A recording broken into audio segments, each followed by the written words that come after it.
ॐ अज्ञानतिमिरन्धस्य ज्ञानाञ्जनशलाकया चक्षुरुन्मीलितं येन तस्मै श्रीगुरुवे नमः। नमः ॐ विष्णुपादाय कृष्णप्रेष्ठाय भूतले श्रीमते भक्तिवेदान्त स्वामिनिति नामिने। नमस्ते सारस्वते देवे गौरवाणी प्रचारिणे निर्विशेष शून्यवादी पाश्चात्यदेशतारिणे।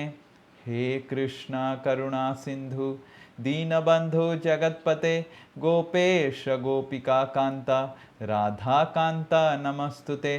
तप्त कांचना गौरांगी राधे वृंदावनेश्वरी वृषभानुसुते देवी प्रणमामि हरिप्रिये। वाञ्छाकल्पतरुभ्यश्च कृपा सिन्धुभ्य एव च पतितानां पावनेभ्यो वैष्णवेभ्यो नमो नमः। जय श्री कृष्ण चैतन्य प्रभु नित्यानंद श्री अद्वैत गदाधार श्रीवासादि गौरभक्तवृंद। हरे कृष्ण कृष्ण कृष्ण हरे हरे, हरे राम राम राम हरे हरे।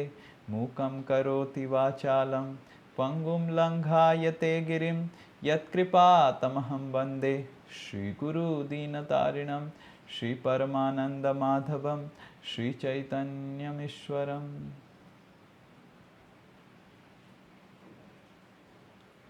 ॐ नमो भगवते वासुदेवाय।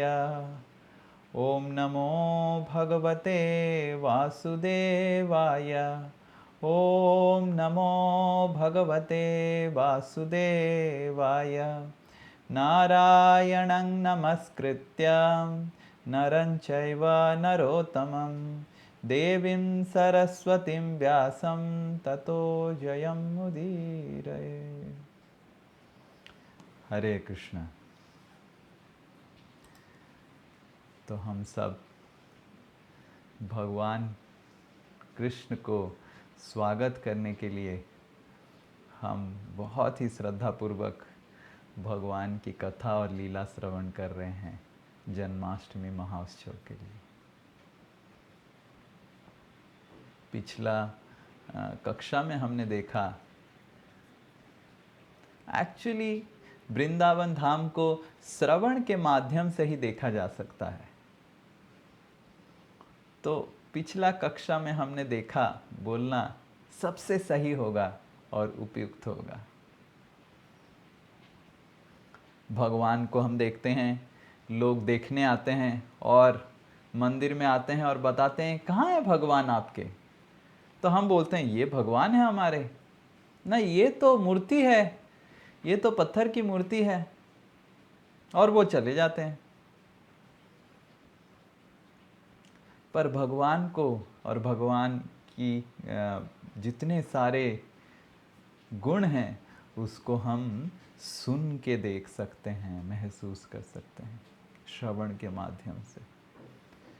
तो हम श्रवण के माध्यम से जन्माष्टमी के अवसर पे हम भगवान को स्वागत कर रहे हैं हमारे हृदय में।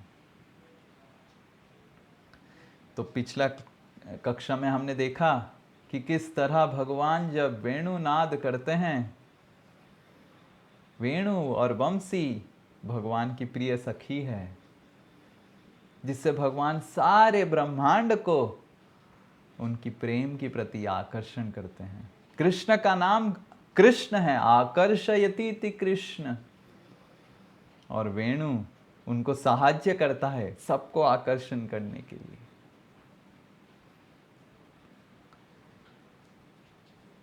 हमने जन्माष्टमी एक बार इधर कलकत्ता में बहुत बड़ा एक ऑडिटोरियम है जिसका नाम है बिस्वा बांग्ला, उधर किया था। आप सब शायद बहुत लोग दर्शन करने गए होंगे बिस्वा बांग्ला ऑडिटोरियम, जहाँ पे हमने जन्माष्टमी किया था। और जन्माष्टमी के उपलक्ष्य में हमने एक डांस ट्रूप को बुलाया था। तो ये डांस ट्रूप आके बिस्वा बांग्ला ऑडिटोरियम देखे भी और बोले कि हाँ बहुत सब कुछ अच्छा है, पर हमको सेपरेटली लाइट लेके आना पड़ेगा। तो मैंने बोला बिस्वा बांग्ला में इतना सुंदर लाइट है, इतना अच्छा सिस्टम है, इतना पैसा हमसे लिया है, और फिर आप सेपरेटली लाइट बुलाएंगे और उसके वजह से फिर से पैसा लेंगे हमसे? ना ना ना ना ना, वो लाइट हमको चाहिए, हमारा ही लाइट लगेगा। तो हमने पूछा कि क्यों आप अपना लाइट लगाएंगे, क्या है आपके लाइट में? तो बताने लग गए कि हमारा लाइट स्पेसिफिक है और हमारा लाइटमैन को पता है कि कहाँ पे, किस मुहूर्त पे, किसके ऊपर फोकस करना चाहिए। तो उसी तरह सुखदेव गोस्वामी भी बताते हैं कि श्री वृंदावन धाम, वृंदे देवी, पौर्णमासी, योग माया शक्ति पूरा डायरेक्टर हैं। और वृंदावन धाम भगवान की रमण के लिए बनाया गया है, और भगवान के रमण के लिए सारा वृंदावन धाम में अलग अलग तरीके का लाइटिंग, अलग अलग तरीके का फैसिलिटी बनाया गया है। तो ये जो अध्याय है भागवत का 10वें स्कंद का 21वां अध्याय, इसको वेणु गीत कहा जाता है, जहाँ पे भगवान की वेणु की गुणगान हो रहा है। तो आज हम प्रथम श्लोक की शुरुआत करेंगे। सुखदेव गोस्वामी जो प्रथम श्लोक बता रहे हैं, हम निवेदन करेंगे कि उसको स्क्रीन शेयर भी कर सकते हैं। तो हम आप सब जिसके जिसके पास है वो देख सकता है, जिसके पास नहीं है वो स्क्रीन शेयर से भी देख सकता है। श्री शुक उवाच इत्थं सरत् स्वच्छ जलं पद्माकर सुगंधिना न्यविशद्वायुना वातं स गोपो गोपालकोच्युतः। सुखदेव गोस्वामी वर्णन कर रहे हैं, इसको बंद कर दीजिए। इत्थम सरत स्वच्छ जलम पद्माकर सुगंधिना। तो दो प्रकार की वृंदावन की गुणगान करते हुए कि किस तरह पौर्णमासी देवी और वृंदे देवी वृंदावन को सुसज्जित कर रहे हैं भगवान के रमण के लिए। तो पहला चीज बता रहे हैं कि स्वच्छ जलम, सरत स्वच्छ जलम। जैसे ही शरत ऋतु आता है, देखिए अभी इतना बारिश हो रहा है, हमारा गौशाला के पीछे पूरा भूमि नहीं देख रहा है, और सामने पूरा ऑलमोस्ट घुटनों तक पानी आ गया है। इतना पानी, इतना पानी, और पानी के साथ पानी के बहुत सारे सांप वाप बिच्छू सब आते हैं। तो हमको बहुत ही अच्छा लग रहा है अभी, अलग अलग सांप, अलग अलग बिच्छू। हाल ही में एक मॉनिटर लिजर्ड भी आ गया था, कोमोडो ड्रैगन। आप सबको पता होगा, जो जानते हैं कोमोडो ड्रैगन कौन है, बहुत ही भयानक था वो। तो इस तरह बहुत बारिश हो रहा है, पर बारिश जब रुक जाता है, ये केवल आप अगर गांव में रहेंगे तो इसके ऊपर जो सुखदेव गोस्वामी इधर बता रहे हैं महसूस कर सकते हैं। शहरों में ये महसूस किया नहीं जा सकता है। शहरों में तो सड़क के डंपर में पानी जमता रहता है, उस डंपर में क्या आप महसूस करेंगे जो सुखदेव गोस्वामी इधर बोल रहे हैं। तो वृंदावन में अलग अलग छोटे छोटे तालाब रहते थे, और उसमें जब बारिश होता था तो वो गंदे हो जाते थे, पर जब शरद ऋतु आता था, बारिश रुक जाता था, तो जल बहुत स्वच्छ हो जाता था। तो उस स्वच्छ जल में अलग अलग प्रकार की फूल, और स्पेशली पद्म फूल खिलते थे, जिसके सुगंध से सारा वृंदावन भर जाता था भगवान कृष्ण की रमण के लिए। तो इस तरह इस श्लोक से हम ये हमारे जीवन में उपदेश ले सकते हैं, शिक्षा ले सकते हैं कि जिस तरह भगवान की रमण के लिए वृंदावन धाम को सजाया जा रहा है, उसी तरह भगवान को हमारे हृदय में आके रमण करने के लिए हमको अपना हृदय को भी सजाना चाहिए। बहुत सारे लोग बहुत कुछ करते हैं जीवन में, घर बनाते हैं, नौकरी करते हैं, बड़ा ऑफिसर बनते हैं, बहुत सारे लोगों को शिक्षा देते हैं, कोई बहुत कुछ करते हैं हम अपने जीवन में। पर सबसे महत्वपूर्ण कार्य जो भागवत कहलाता है हमारे जीवन में, वो है कि हमारे हृदय को शुद्ध करना। श्री चैतन्य महाप्रभु उनके जीवन काल में कोई किताब नहीं लिखे, उन्होंने कोई बहुत बड़ा कथा नहीं किया। YouTube ने श्री चैतन्य महाप्रभु की कुछ कथा आपको नहीं मिलेगा। श्री चैतन्य महाप्रभु का कोई गाना आपको नहीं मिलेगा जो चैतन्य महाप्रभु ने लिखा। श्री चैतन्य महाप्रभु का कोई किताब नहीं मिलेगा, श्री चैतन्य आर्काइव्स। पर श्री चैतन्य महाप्रभु अपने पूरे 48 वर्ष की, जो भगवान स्वयं कृष्ण हैं, कृष्ण भगवान स्वयं भगवत गीता पुस्तक देके गए, पर श्री चैतन्य महाप्रभु वो संपूर्ण भगवत गीता श्रीमद् भागवत की ज्ञान को केवल 8 श्लोक में परिणत कर दिया। This is ultimate file compression. हम देखते हैं कि बड़ा फाइल उसको कंप्रेस करके छोटा हो जाता है। जैसे हम वीडियो देते हैं, वीडियो का रिकॉर्डिंग होता है और बहुत बड़ा फाइल हो जाता है, फिर उसको छोटा हो जाता है बहुत। एक सॉफ्टवेयर है जो बहुत छोटा कर देता है और क्वालिटी वही रहता है। तो श्री चैतन्य महाप्रभु, क्योंकि उनको पता था कि कलयुग में भगवत गीता भागवत अगर कोई अध्ययन कर सका तो बहुत अच्छा है, पर संपूर्ण ज्ञान को उन्होंने 8 श्लोक में परिणत कर दिया। और उसमें से प्रमुख और प्रथम श्लोक का प्रथम जो शब्द है वो श्री चैतन्य महाप्रभु ने बताया, चेतो दर्पण मार्जनम। मार्जनम, हमको अपना हृदय को साफ करना है, स्वच्छता। अगर हमको भगवान को हमारे हृदय में हमको भगवान को निवेदन करना है कि हृदय में उपस्थित होइए, आप आइए, स्वागतम ओ कृष्ण। तो सुखदेव गोस्वामी बोल रहे हैं, जिस तरह शरत की काल में जल स्वच्छ हो जाता है और भगवान को रमण में सहायक बनता है, उसी तरह हमको भी हमारा हृदय को स्वच्छ करने के लिए प्रयास करना चाहिए। चेतो दर्पण मार्जनम। और हृदय साफ होगा तो भगवान हृदय में विहार करेंगे।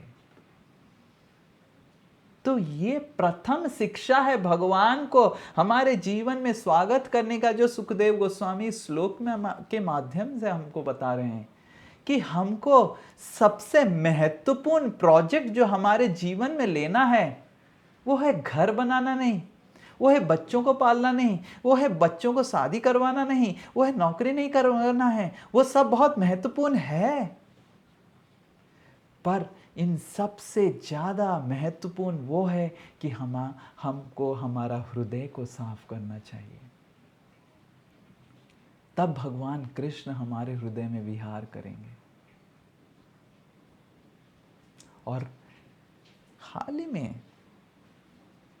अभी 2-3 दिन पहले हमारे एक भक्त हैं जिनका नाम है ब्रजेंद्र मिश्रा, जो वाराणसी में रहते हैं।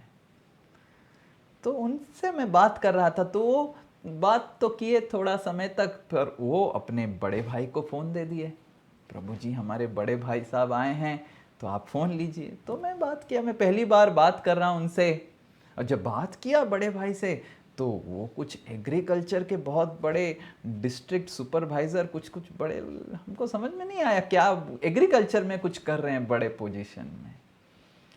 और वो बोले कि हम एग्रीकल्चर देखते हैं उत्तर प्रदेश का। हमने बोला हम भी एग्रीकल्चर देखते हैं।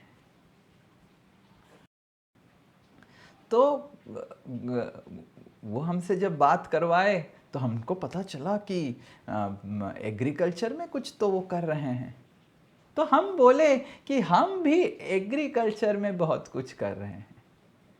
तो बताए कि आप क्या करते हैं? हमने बोला हम हृदय की एग्रीकल्चर की देखभाल करते हैं। आप उत्तर प्रदेश की एग्रीकल्चर की देखभाल कर रहे हैं। और हृदय में बहुत सारे वीड्स, जानते हैं, पतवारी या जो भी व्हाटएवर वीड्स निकलता है, काम, क्रोध, लोभ, मद, मात्सर्य। एंड हम सहायता करते हैं लोगों का पेस्ट कंट्रोल करने में, ताकि उनके हृदय में, आप सहायता करते हैं गेहूं का, राइस का पेस्ट कंट्रोल करने में, सब्जी का, और हम हृदय का पेस्ट कंट्रोल करते हैं। तो आपका प्रोफेशन और हमारा प्रोफेशन सेम ही है। तो वो बताने लग गए कि सदियों से यही चलते आ रहा है कि रामचरितमानस में तुलसीदास भी वही बोले हैं और सारे संत लोगों का तो यही काम है, पर आज तक कोई भी संत सक्सेसफुल नहीं हो पाया है इस कार्य में। मैं बताया कि हाँ, इसीलिए ताकि हम बेरोजगार ना रहें, हमारे लिए भी कुछ कार्य रहे। आप भी अपना प्रोफेशन करते रहिए, हम भी अपना प्रोफेशन करते रहें।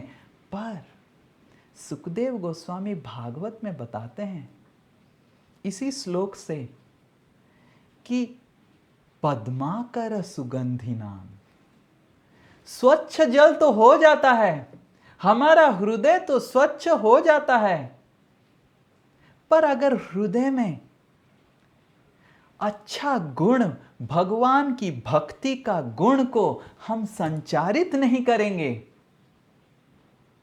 तो हमारे हृदय में फिर से पतवारी वीड्स निकलने लग जाएंगे। हमको बार बार उसको निकालना पड़ेगा और बार बार हृदय को शुद्ध करना पड़ेगा। पर अगर एक बार हमारे हृदय में कृष्ण की नाम और भगवान की भगवत गुण संचारित हो जाए, तो हमारा हृदय में और कभी भी ये वीड्स निकलेगा नहीं। पंचम स्कंद में अंतिम अध्याय में भागवत में सुखदेव गोस्वामी ये ब्रह्मांड का वर्णन करते हुए नरक लोकों के बारे में वर्णन करते हैं। और जब सुखदेव गोस्वामी नरक के बारे में वर्णन करते हैं, 2400 नरक के लोकों के बारे में वर्णन करते हैं। और हर लोक का नाम उच्चारण से ही आपका हृदय कांप जाएगा डर से। वज्र कंटक सलमली ये एक नाम है, अंध तामिश्र, रौरव, महारौरव, कुंभीपाक, इस तरह 24 का वर्णन करते हैं। और परीक्षित महाराज अत्यंत भयभीत हो जाते हैं ये सब सुन के। और परीक्षित महाराज उपाय पूछते हैं कि कैसे ये लोग उद्धार होंगे ये नरक के लोगों से। तो सुखदेव गोस्वामी बोलते हैं प्रायश्चित करने से। पर परीक्षित महाराज प्रश्न पूछते हैं कि जिस तरह कोई भी पेड़ को हम उखाड़ने का कोशिश करते हैं, कुछ भी करते हैं, फिर भी पेड़ का जड़ अंदर रुक जाता है, और जैसे ही बारिश गिरता है, बूंदे गिरता है, फिर से पेड़ निकल जाने लग जाता है। तो उसी तरह हम चेतो दर्पण मार्जनम हमारे हृदय में करते हैं, पर हम अगर हमारे हृदय में भगवान की प्रति आकर्षण, भगवान की कथाओं का श्रवण, भगवान की सेवा, भगवत गुण संचारित नहीं करेंगे और उसको संचारित करने के लिए प्रयास नहीं करेंगे, तो हमारे हृदय में बार बार ये वीड्स, काम, क्रोध, लोभ, मद, मात्सर्य जागृत हो सकता है। इसीलिए पद्माकर सुगंधि नाम, हमको हमारे हृदय को सुगंधित करना है। और कैसे सुगंधित करना है? भगवत गुण से। और प्रथम गुण जो है वो है अमानित्वम। हृदय को शुद्ध करने का तरीका है अनन्य गतित्वम, कि भगवान के अलावा मेरे को कुछ नहीं चाहिए इस जीवन में। भगवान ही अनन्य, कुछ भी और गति नहीं, भगवान ही मेरे जीवन की गति है। और उस शुद्धता को हमारे जीवन में रखने के लिए सबसे महत्वपूर्ण है अमानित्वम, नम्रता। जितने सारे भगवत गुण हैं, सब भगवत गुण हमारे हृदय में संचारित हो सकता है अगर हम नम्र बने। और हमको कोई पतवारी, कोई काम, कोई क्रोध, कोई लोभ हमको स्पर्श नहीं कर सकता है एक व्यक्ति को, अगर वो नम्र बन जाता है। ये श्री चैतन्य महाप्रभु बताए हैं। एक बार हम एक भक्त को बताए कि आपको प्रचार करना चाहिए, तो भक्त बताए कि नहीं, मैं प्रचार नहीं करूंगा। मैं बताया कि क्यों आप भगवान के बारे में बताना नहीं चाहते? कृष्ण बोलते हैं भगवत गीता में कि उनको सबसे प्रिय भक्त वो है जो उनका जो ज्ञान है भगवत गीता का सबको बांटता है। तो ये भक्त मेरे को बताए कि मेरे को डर है कि मैं अहंकारी बन जाऊंगा अगर प्रचार करूंगा, तो ऐसे बताएं। तो मैं उनको एक छोटा सा कहानी बताया जो चैतन्य चरितामृत में आता है। कहानी आता है वासुदेव लेपर या फिर कुष्ठ रोगी का। वासुदेव नामक एक कुष्ठ रोगी दक्षिण भारत की कुर्म नामक एक गांव में रहते थे। हालांकि वो भगवान के बहुत ही शुद्ध भक्त थे, पर भगवान की कुछ लीला या फिर पूर्व कर्म के वजह से उनके शरीर में कुष्ठ रोग हो गया था। और कुष्ठ रोग के साथ उनके शरीर में बड़े बड़े कीड़े लग गए थे और अत्यंत दुर्गंध मारता था। पर वासुदेव, उनका हृदय इतना कोमल और शुद्ध था कि जो जो कीड़े उनके शरीर से गिर जाते थे वो फिर से उनको भूमि से उठा के अपने शरीर में रख लेते थे और बोलते थे ये कीड़े भी भगवान के संतान हैं और ये मेरे शरीर का सहारा ले रहे हैं। ये शरीर तो मेरा प्रॉपर्टी नहीं है, ये शरीर भगवान का प्रॉपर्टी है। तो मेरा क्या हक बनता है इनको भगवान के प्रॉपर्टी से निकालने के लिए। देखिए, इस दुनिया में लोग अपने भाई को भी जो एक्चुअली प्रॉपर्टी का भागीदार होता है, अपने भाई को भी भगा देता है।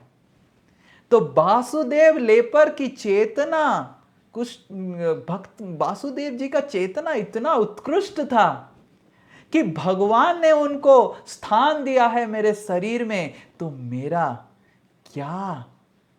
मेरा कर्तव्य है उनको स्थान देना। और मेरा क्या, what right do I have to let this worms go away from my body. तो और वो जब सुने श्री चैतन्य महाप्रभु उनके गांव में आए, तो रात्रि में उनको समाचार मिला। रात्रि में तो वो नहीं जा सकते हैं, और सुबह सुबह दौड़ के वो उस गांव में पहुंचने का कोशिश किए। और जब पहुंचे उनको समाचार मिला कि श्री चैतन्य महाप्रभु प्रातः से ही उस गांव से निकल गए।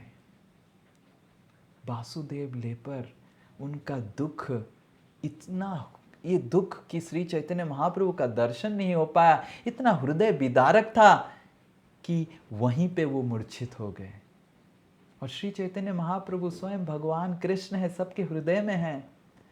वासुदेव जी के हृदय में वो जान पाए कि किस तरह वासुदेव जी उनसे मिलना चाहते हैं। और श्री चैतन्य महाप्रभु प्रातः में चालू किए थे जाना और बहुत दूर चले गए थे, फिर से वापस आए केवल वासुदेव कुष्ठ रोगी जो थे उनको अपना कृपा देने के लिए। और श्री चैतन्य महाप्रभु आके वासुदेव जी को आलिंगन किया और जैसे ही श्री चैतन्य महाप्रभु आलिंगन किए वासुदेव जी का शरीर अत्यंत सुंदर हो गया और वासुदेव जी श्री चैतन्य महाप्रभु का गुणगान करने लग गए। पर श्री चैतन्य महाप्रभु से प्रार्थना किए कि मेरे को आपने ये कृपा दिया और अभी सब लोग और मेरा शरीर इतना सुंदर हो गया। उनका शरीर श्री चैतन्य महाप्रभु की तरह सोने जैसा बन गया और ये सुंदर शरीर को लेके मैं जहां पे जाऊंगा सब फोटो खींचेंगे और मैं भी सेल्फी खींचूंगा। हम देखते हैं आजकल इंस्टाग्राम में people have become so self conscious. Whole Instagram is self consciousness. और उस तरह लोगों को हम बोलते हैं कि कृष्ण का गुणगान करो, वो अपना गुणगान करते हुए थकेगा तब ना कृष्ण का गुणगान करेगा। नाम, अपना नाम सब जगह लिख के, और आजकल फेसबुक में अगर ग्रुप में भी आप खड़े हो जाते हैं तो ऐसे स्क्वायर करके दिखा देता है श्री निताई दास खड़े हुए हैं। मैं जिस दिन वो देखा तो तुरंत मैं बताया this is end of using Facebook. Now I don't use Facebook, other devotees use my Facebook account because this is too much of self consciousness. कहीं पे भी मैं खड़ा हूं, 2-3 प्रभु जी के साथ खड़ा था, वो पूरा मेरा कट करके श्री निताई दास। तो this is epitome, zenith of self consciousness. And इस तरह के लोगों को हम कृष्णा कॉन्शियसनेस में लेके आना कोशिश करते हैं। इसीलिए लोग इतना भक्ति के लिए गधे जैसे हो गए हैं। गधा जैसे खड़ा रहता है और ऐसे लगेगा मर ही गया क्या, ऐसे खड़ा रहता है गधा।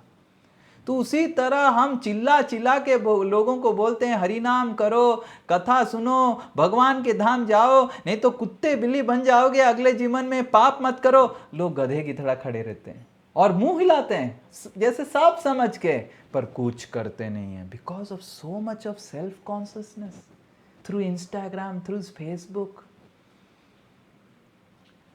तो वासुदेव लेपर जी भी ये बोलने लग गए चैतन्य महाप्रभु से, इंस्टाग्राम में तो मैं सुपर फॉलोअर मेरे हो जाएंगे, I will break all records of Instagram, they will make me a great public figure. तो मेरा कैसे भक्ति होगा? तो श्री चैतन्य महाप्रभु बताए आप बिल्कुल बिल्कुल उसके ऊपर चिंता मत कीजिए। आप अगर निरंतर हरिनाम करेंगे और नम्र रहेंगे तो आपको ये सब चीजें कभी भी अफेक्ट नहीं करेगा। और वासुदेव जी का तो ऐसा शरीर था कि मृत्यु के तक उनको वही शरीर था। हमारा तो 1 साल के बाद शरीर ऐसे फटा हुआ हो जाता है कि इंस्टाग्राम में हम 5 साल पुराना फोटो को ही डालते रहते हैं और लोगों को लगता है कि इतना सुंदर ये है, इतना सुंदर है। अरे 5 साल पुराना फोटो है, अभी देखोगे तो मर जाओगे का। तो इस तरह लोग करते हैं, 10 साल पुराना फोटो डालते हैं बार बार इंस्टाग्राम में, और 10 साल के बाद वो इतना मोटा हो गया, उसका पेट इतना बढ़ गया, पर फोटोग्राफ में वो पतला दिख रहा है। ये सब हमको समाचार मिलता है। देखिए स्वामी जी होने से हमको सब ज्ञान मिल जाता है, कहां कहां से लोग क्या करते हैं। तो ये है सुगंधि नाम। हमारे हृदय में जब अमानित्वम संचारित होगा, नम्रता संचारित होगा, कोई भी पतवारी काम क्रोध उसको अटैक नहीं कर सकता है, क्योंकि भगवान की असीम कृपा हमारे अंदर संचारित होगा। तो इस तरह सुखदेव गोस्वामी बता रहे हैं कि प्रथम गुण जो हमको हमारे जीवन में, हमारे हृदय में लेके आना है वो है स्वच्छता, और द्वितीय गुण है सुगंधि नाम। स्वच्छता हमारे हृदय से काम, क्रोध, लोभ, मद, आश्चर्य, ना धनम, ना जनम, ना सुंदरीम, और सुगंधि नाम, नम्रता का सुगंधित गुण हमको जागृत करना पड़ेगा। और तृतीय जो सुखदेव गोस्वामी वर्णन करते हैं कि वृंदावन धाम में केवल सुगंधित तालाब नहीं थे, स्वच्छ तालाब नहीं थे, वायु भी बह रहा था। और वायु ऐसे अम्फान की तरह बह नहीं रहा था, धीरे धीरे संचारित हो रहा था वायु, और धीरे धीरे फ्रैग्रेंस लेके जा रहा था।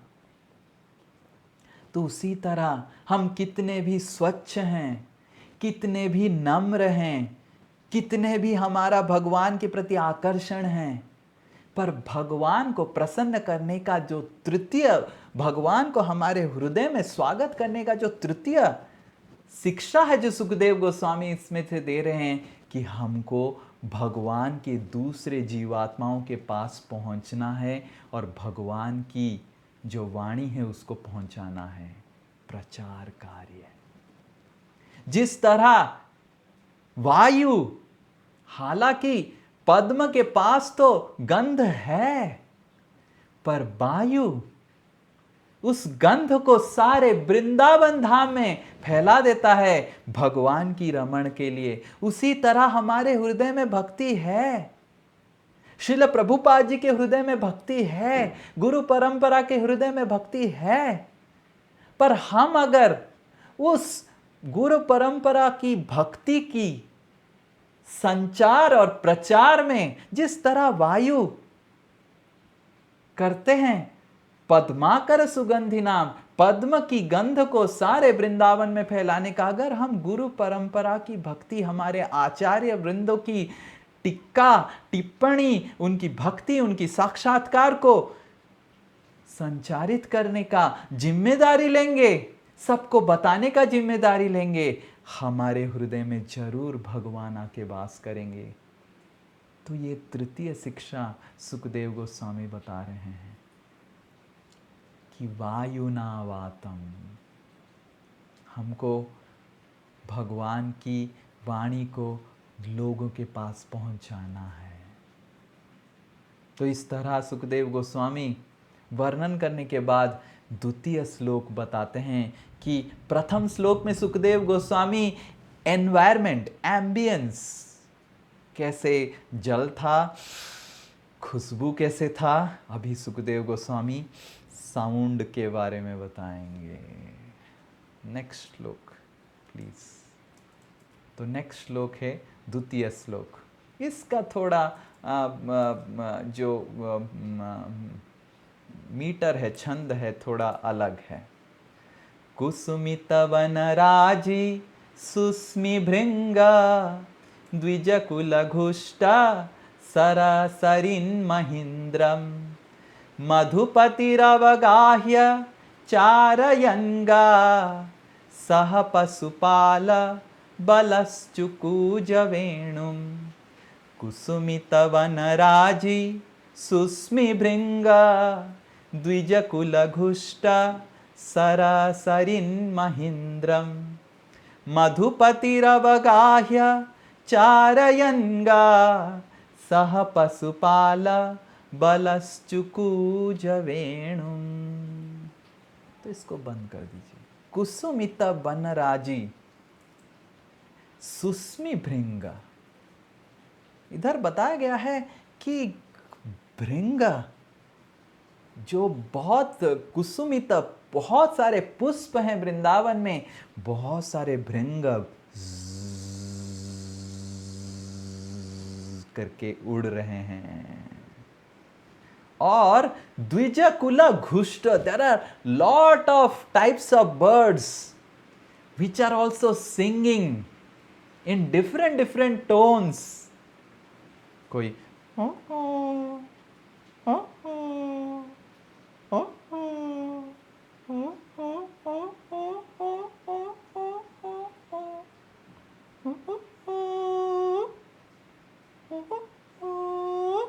आपने देखा है, कभी गांव में गए हैं तो इस तरह का अलग अलग आवाज आते रहेगा। और बीच बीच में कोयल भी गाते रहेंगे, ऐसे ऐसे ऐसे करके।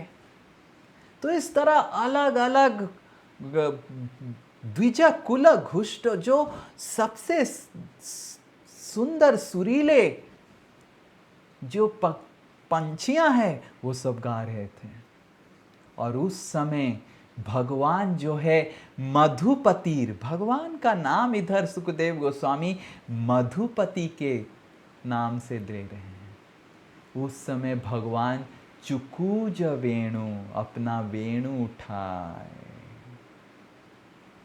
क्योंकि भगवान इतने प्रभावित हो गए कि इतने सारे लोग सुरीले गा रहे हैं, मैं भी योगदान करता हूं, मैं भी अपना धुन गाता हूं। चुकूज वेणु, भगवान उन्हीं के धुन में गाने लग गए।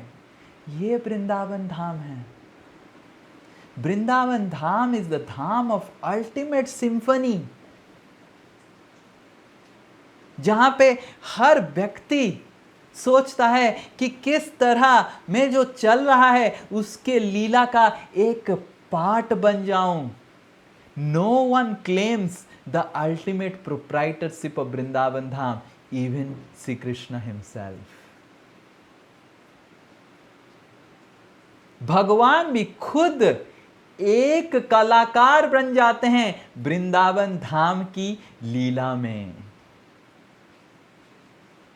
एंड अपने आप को वृंदे देवी जो डायरेक्टर हैं उनके अंडर में रख के एक सिंपल सा कलाकार बन जाते हैं भगवान।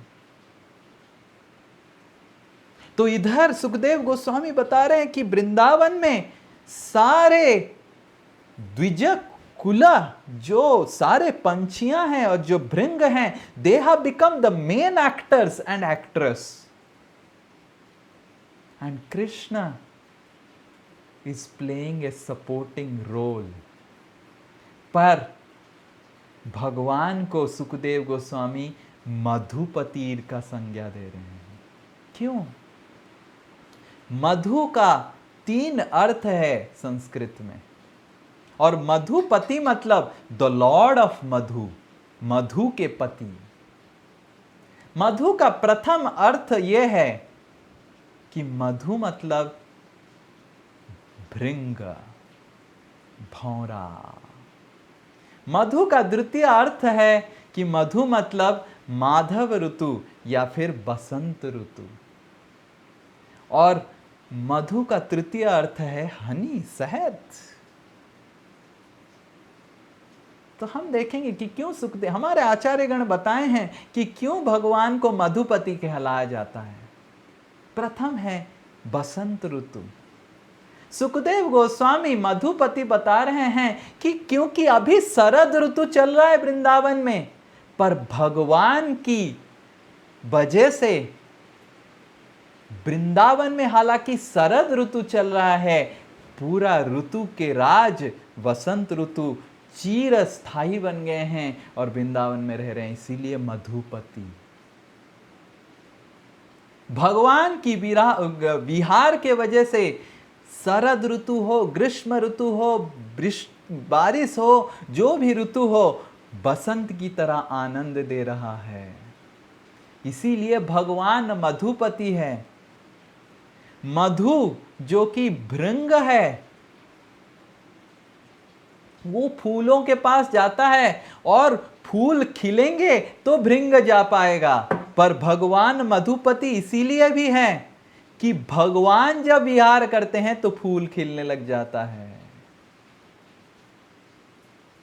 जनरली भृंग जब फूल खिलने के बाद वहां पे जाता है, पर भगवान जब प्रवेश करते हैं वृंदावन धाम में विहार करने के लिए, सारे फूल इतने उल्लसित हो जाते हैं तो खिलने लग जाते हैं। इसीलिए भगवान मधुपति हैं, भृंगों के भी राजा हैं। भृंग लोग तो फूल जब खिलने के बाद पहुंचते हैं, पर भगवान पहुंचने के बाद फूल अच्छे से खिलने लग जाते हैं।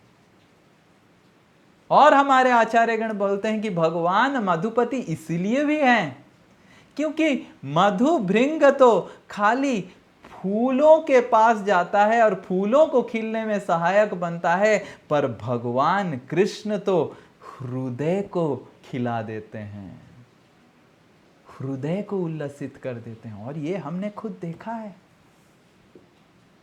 हम जब आईआईटी खड़गपुर में पढ़ाई कर रहे थे तो हम फोटोग्राफ लेते थे, सालों साल हर साल फोटोग्राफ लेते थे भक्तों का, और हम हर साल फोटोग्राफ को देखते थे उसका, और हम देखते थे कि किस तरह जब व्यक्ति 1 साल 2 साल 3 साल 4 साल ऐसे बढ़ता जाता है तो उसके शरीर से और मुख से ग्लेज निकलता है। आप सब खुद देख सकते हैं।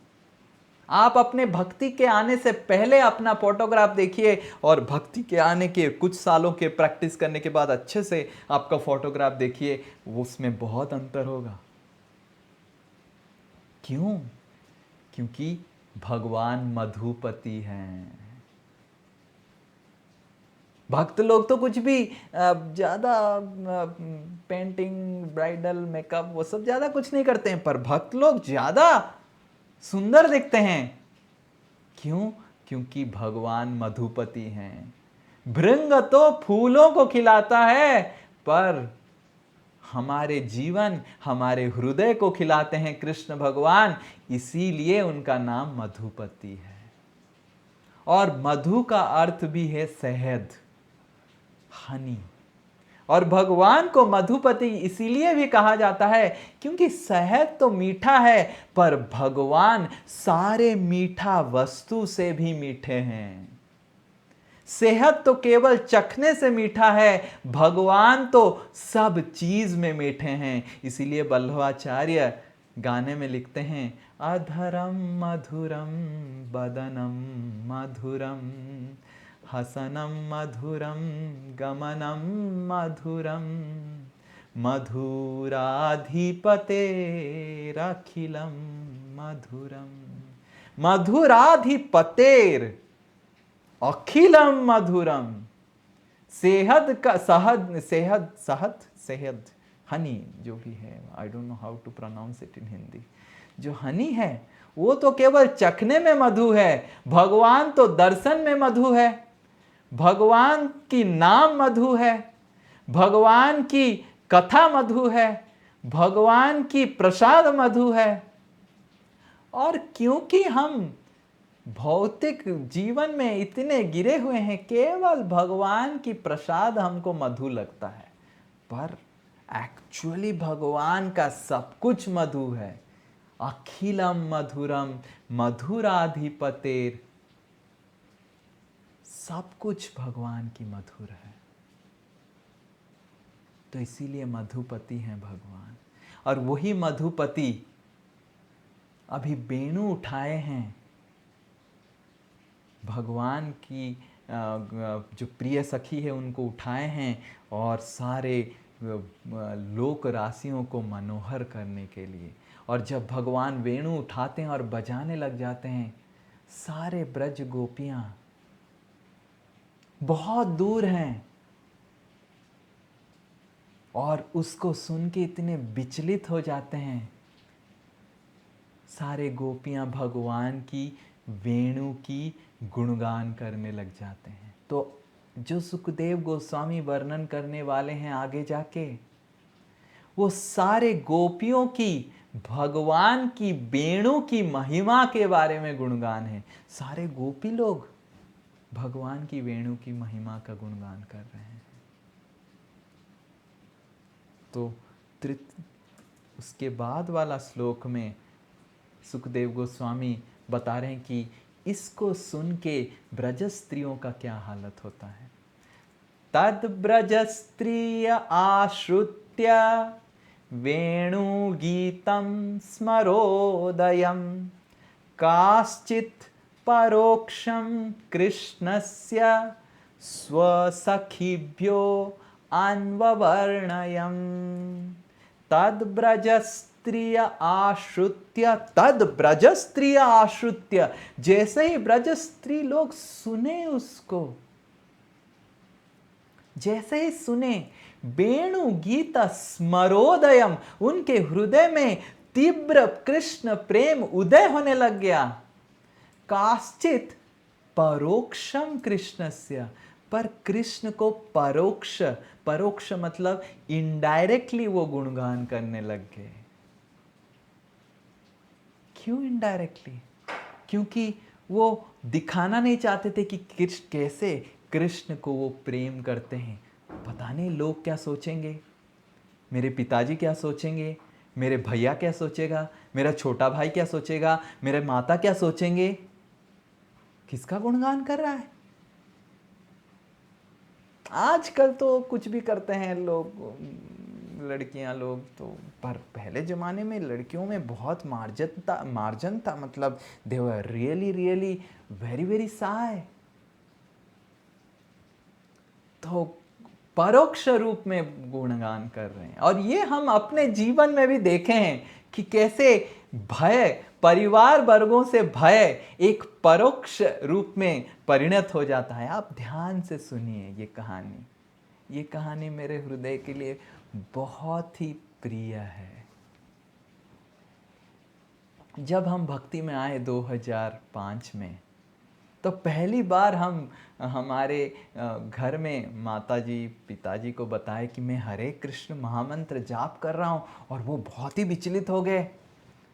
क्योंकि हमारे माताजी को इन्फॉर्मेशन तो था ही कि हम थोड़ा हटके हैं हमारा, और जातक हॉरोस्कोप में भी कुछ कुछ लिखा था कि ये छोड़ देगा ये वो, तो भयभीत तो थे ही। और जब सुने कि हमने हरे कृष्ण महामंत्र का ले लिया जिम्मेदारी जाप करने का, तो बहुत ही भयभीत हो गए। और उनको भयभीत देख के मैं भयभीत हो गया कि मैं अगर ज़्यादा बताऊंगा शायद मेरे को हरिनाम करने भी नहीं दे सकते हैं। तो ऐसे ही 2005 हो गया। 2006 के अंत में मायापुर जाने का बात हुआ। और कैसे बोलूँगा, मायापुर जाना है, घर में नहीं बोल सकते हैं।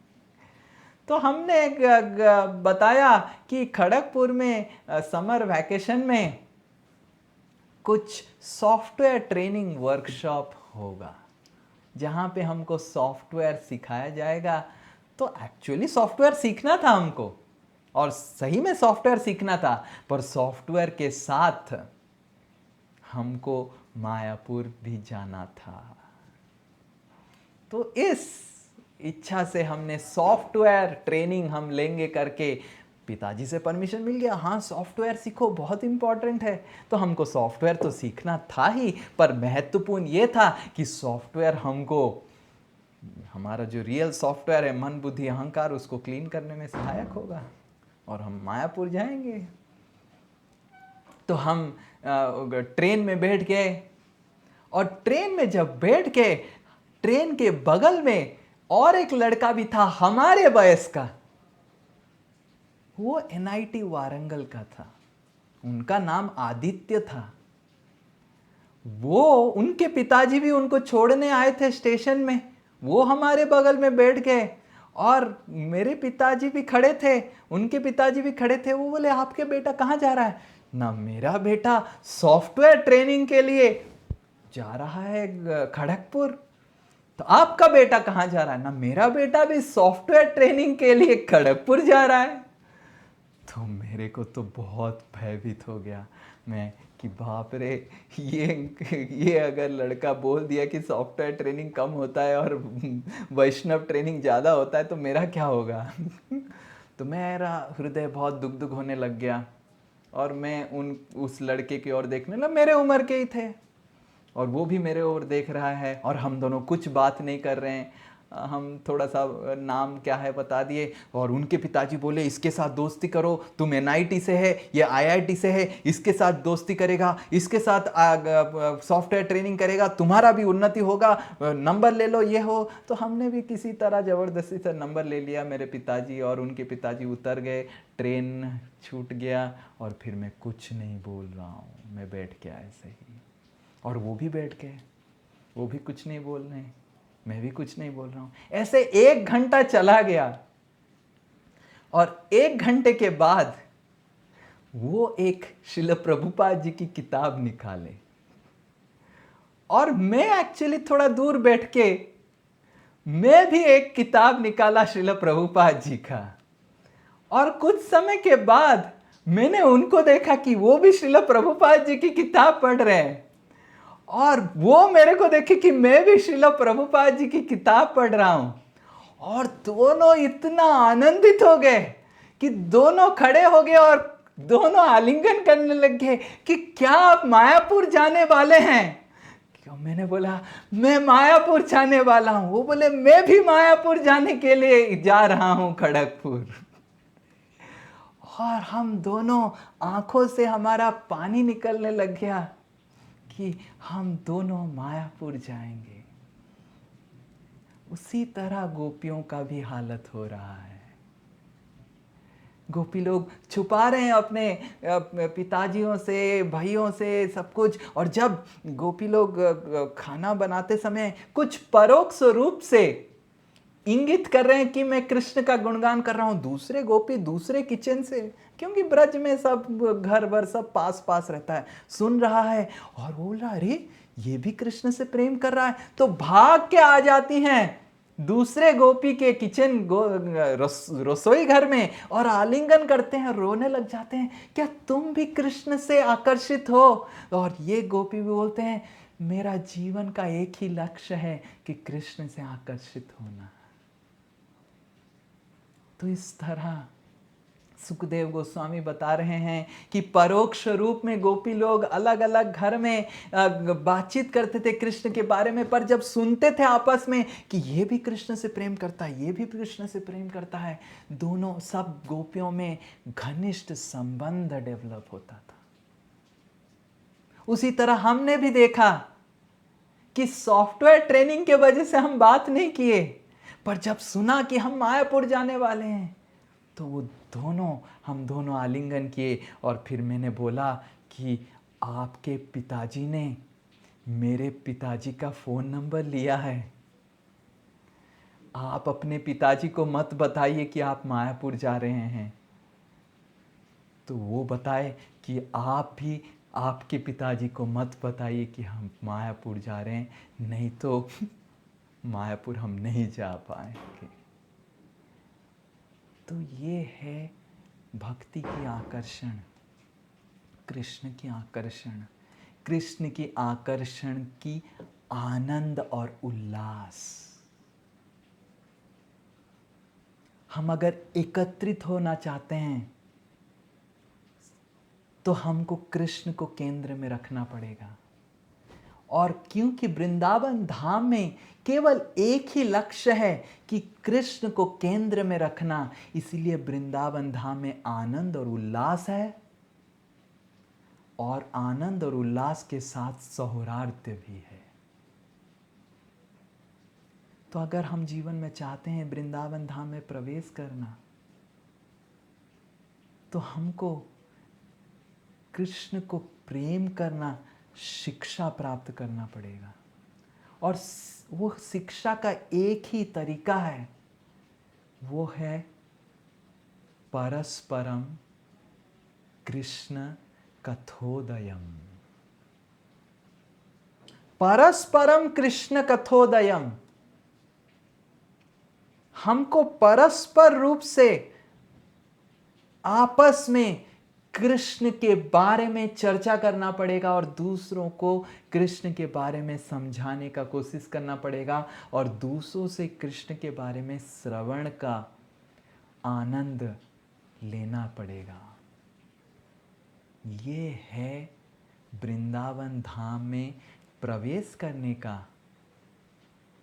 सबसे महत्वपूर्ण राज, the secret of entering Vrindavan Dham, that we make Krishna conscious friends. हम भगवान की भक्तों के साथ दोस्ती बनाएं, और दोस्ती बना के भारत के पॉलिटिक्स, कोविड का न्यूज़, स्टॉक मार्केट की स्टॉक एंड म्यूचुअल फंड की इंटरेस्ट रेट, उसको ना डिस्कस करें। परस्परम कृष्ण कथोदयम, कृष्ण कथा की उदय अपने हृदय में और दूसरों के हृदय में करने का सहायक बने। गोपी लोग परोक्ष रूप में कर रहे थे, और परोक्ष रूप में जब उनको पता चल रहा कि आप कृष्ण से प्रेम कर रहे थे, सारे गोपी लोग झुंड में, अलग अलग झुंड में ये वेणु गीत वर्णन किए हैं। और उसमें से एक श्लोक पूरा अध्याय का श्रीमती राधा रानी की श्रीमुख से निकला हुआ है, निर्गत है। अगले क्लास में, कक्षा में, जो एकादशी में होने वाला है, हम वेणु गीत जो गोपियों ने भगवान की वेणु की गुणगान करते हुए बताया है, उसका प्रथम श्लोक चालू करेंगे।